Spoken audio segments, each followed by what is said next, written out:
I could go on all day giving you swings and roundabouts, but the fact of the matter is, basically, I like it.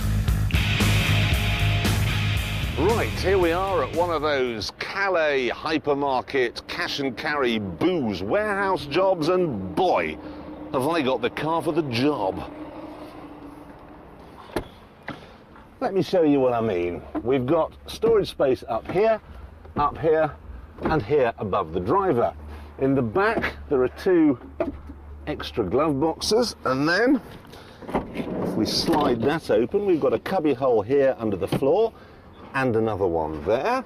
Then we simply fold the seats down like so, and we have a cavernous boot.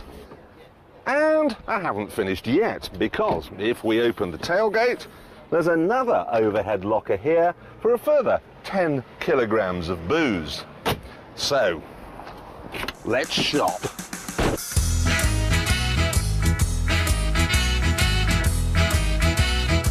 I want that one, that case there. It's all terribly exciting, all this cheap booze. But you have to be careful, because if customs suspect you're bringing stuff back that's not for your own personal consumption, they'll confiscate it and your car. And they're currently confiscating 30 cars a day. So I caught up with the shop's owner and his girlfriend to talk about this.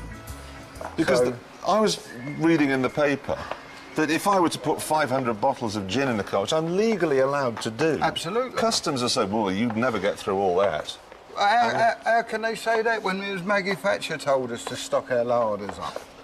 I mean... With 500 bottles of gin? Yeah, but if you drink a bottle of gin a day, that's only a year and a half supply.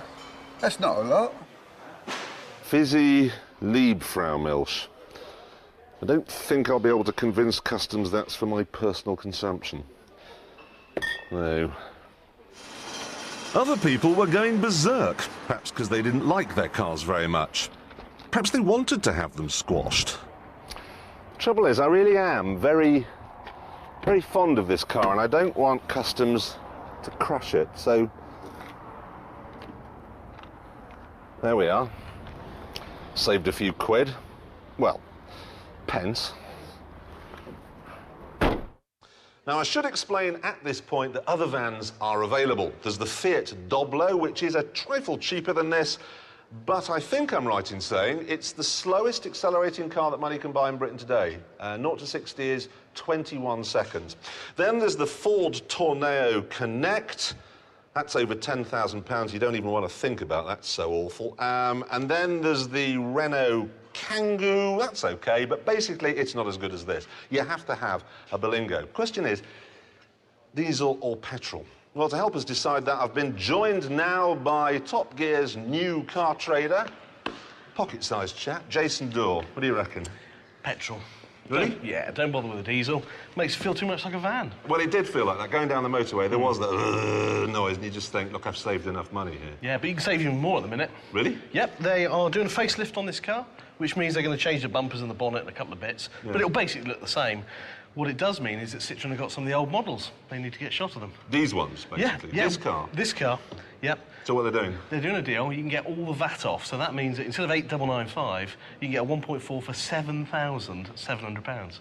7.7 for one of these? Yeah. That's the bargain of the century. Cheap as chips. Good tip. Right.